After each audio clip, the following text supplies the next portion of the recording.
Olá, primeira série, tudo bem, meninos? Na aula passada nós falamos a respeito da civilização árabe-muçulmana. Agora vamos falar sobre os povos bárbaros, reinos bárbaros. Afinal de contas, quem eram eles? E por que eles eram chamados de bárbaros mesmo? É porque eles eram terríveis, eram cruéis, eles matavam todo mundo, não deixavam nada em pé? Como é que eles se organizavam, como era a sua estrutura social e quais foram as suas contribuições para a nossa civilização. Então vem comigo, vamos para os reinos bárbaros, Alta Idade Média. Para os romanos, bárbaros eram as pessoas que não falavam o latim. Então quem não falava latim era chamado de bárbaro. Agora não somente por causa disso, gente. É por causa também de outros fatores. Aqueles que não falavam latim, aqueles que não comungavam dos mesmos costumes e tradições dos romanos e que viviam fora dos limites do território romano, eles eram chamados de bárbaros. Os romanos chamavam eles de bárbaros com desdém. Era uma visão preconceituosa que eles tinham em relação aos povos e civilizações que não estavam em seus domínios. Tá certo? Seguindo. Eu trouxe para vocês a relação dos povos bárbaros que existiam na Europa Ocidental. Nós temos os suevos, visigodos, burgúndios, ostrogodos, vândalos, bretões, anglo-saxões.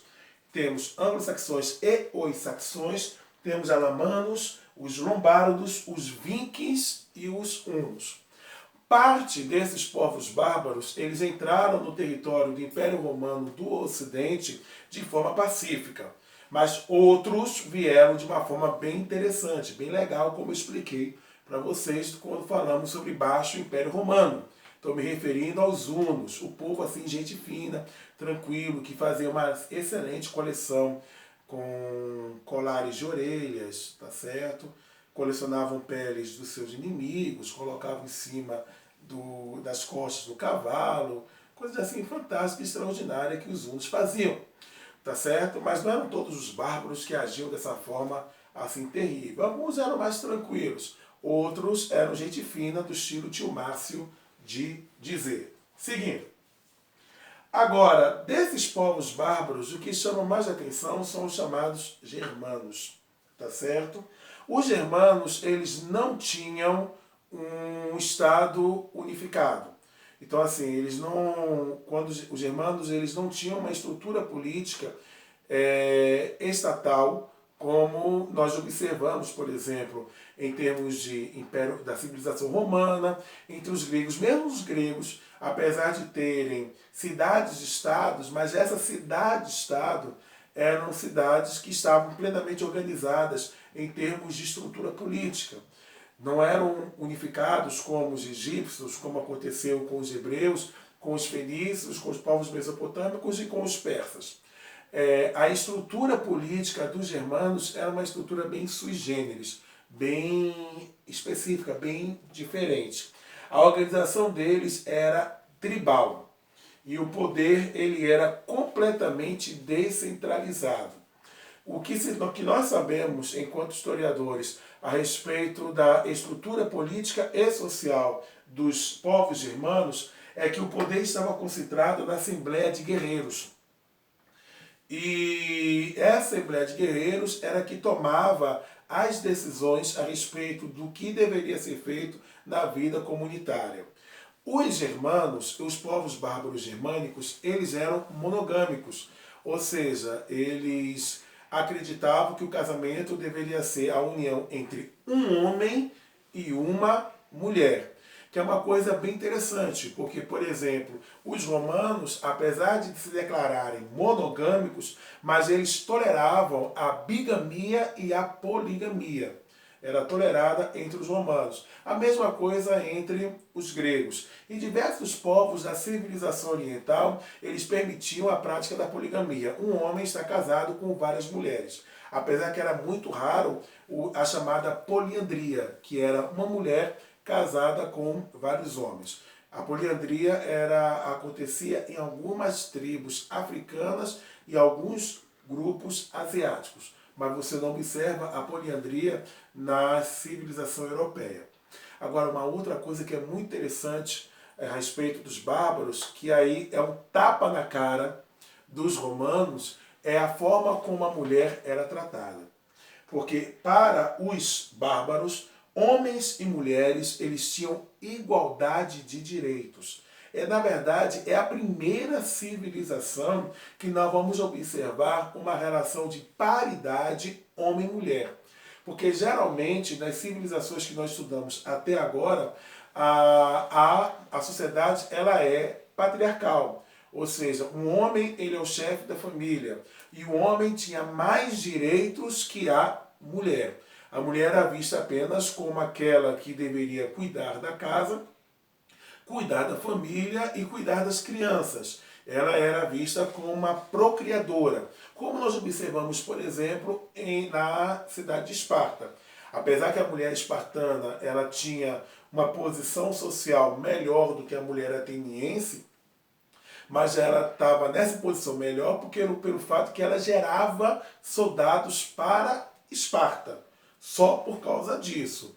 Mas entre os povos bárbaros, as mulheres elas eram respeitadas e elas estavam no mesmo patamar de direitos que os homens. Gente, nós estamos falando de século VI, VII, século VI, VII, VIII da era cristã. E nós vamos observar que, por exemplo, na nossa dita sociedade avançada, nossa dita sociedade sociedade altamente civilizada, até hoje, em pleno século XXI, nós não observamos essa paridade de direitos. Observem o que acontece aqui no nosso país, observem o que está acontecendo aqui no Brasil. A mulher ela ganha 30% menos que o homem, tendo a mesma qualificação e exercendo a mesma atividade funcional. E ela ganha 30% menos que o homem. A mulher trabalha mais do que o homem porque ela está sujeita à chamada a dupla jornada de trabalho, melhor dizendo. Porque além de ter que trabalhar fora, a mulher trabalha dentro de casa, fazendo comida, cuidando das roupas, cuidando dos filhos e cuidando do marido ainda. E as mulheres elas têm sido subjugadas ao longo da nossa história.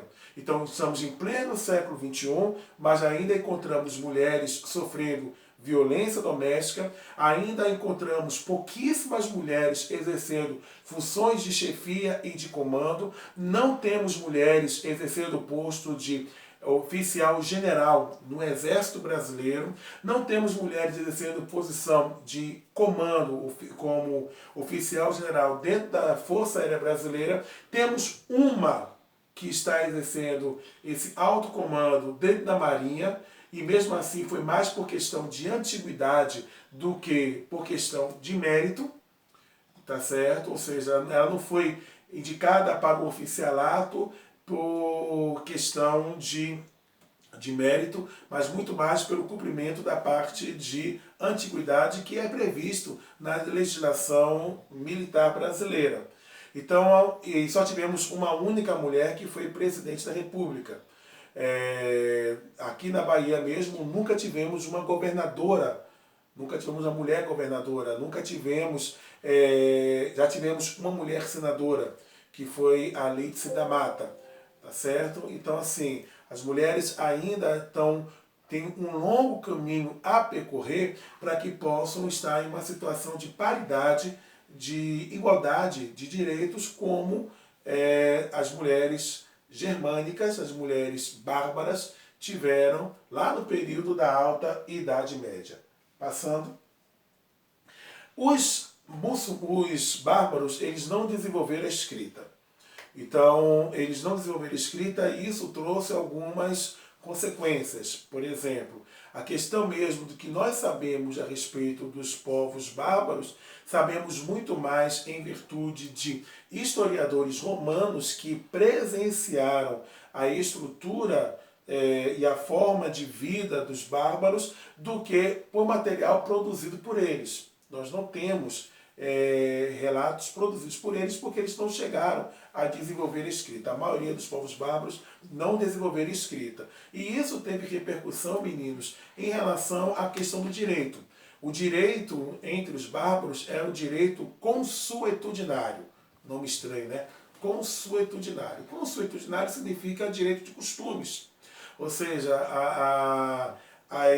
o que eles estabeleciam como regra e norma jurídica era muito mais baseado naquilo que eles estavam acostumados a fazer ao longo das gerações. Aí vocês perguntam, mas como é que eles sabiam disso? A questão da tradição oral. Então, as informações a respeito da origem do povo, sua história, seus costumes e suas tradições eram transmitidas de pai para filho. Então, com essa transmissão de pai para filho, muitas informações se perdiam ao longo do caminho, se perdiam no decorrer dos tempos. E aí, quando surgiam questões de conflitos jurídicos, você não tinha a figura de um tribunal com a presença de um advogado e de um juiz, tá certo? Um advogado de defesa e de acusação que pudesse estar intermediando as partes e o juiz que pudesse ouvir as duas partes e dizer quem é que tinha razão. Então eles recorriam aos instrumentos assim um pouco que estranhos para nós da civilização ocidental, como por exemplo, duelos e ordários. Bem, duelos, vocês lembram logo da questão do Veroeste, tá certo? Que aí tem a pessoa com uma arma e a outra também, e aí eles vão andando de um para um lado e o outro para o outro, e aí depois se viram, e aí quem atirar primeiro e conseguir matar o outro, ganha. Mas o ordário, ele funcionava da seguinte forma. A pessoa que recebia a acusação, ela tinha que passar por algum tipo de provação. Então ela tinha que caminhar pelo fogo, ou pegavam uma pedra, amarravam na pessoa e jogavam no fundo do rio. Se porventura a pessoa sobrevivesse à caminhada pela fogueira, a caminhada pela trilha de fogo, ou sobrevivesse ao afogamento, a pedra pendurada no corpo da pessoa, significava que essa pessoa era inocente. Então vocês já perceberam que era uma situação assim extremamente complicada na justiça aplicada pelos germanos. Tá certo? Pode seguir. Eles também trouxeram uma coisa interessante que foi a questão do comitatus. O comitatus ele surgiu primeiramente no meio militar, mas depois ele foi transposto para as relações civis. No meio militar é a relação de lealdade entre o chefe militar e os soldados, que é uma coisa bem interessante, porque uma coisa a lealdade e fidelidade, ela sempre existiu de quem era do patamar inferior ao patamar superior. Então, assim, o soldado ele sempre é leal ao capitão, ao general. Mas, assim, lealdade do general-capitão para com o soldado, isso não existia. Só que entre os guerreiros bárbaros, isso existia mesmo. O chefe do exército, ele dava a vida pelos soldados.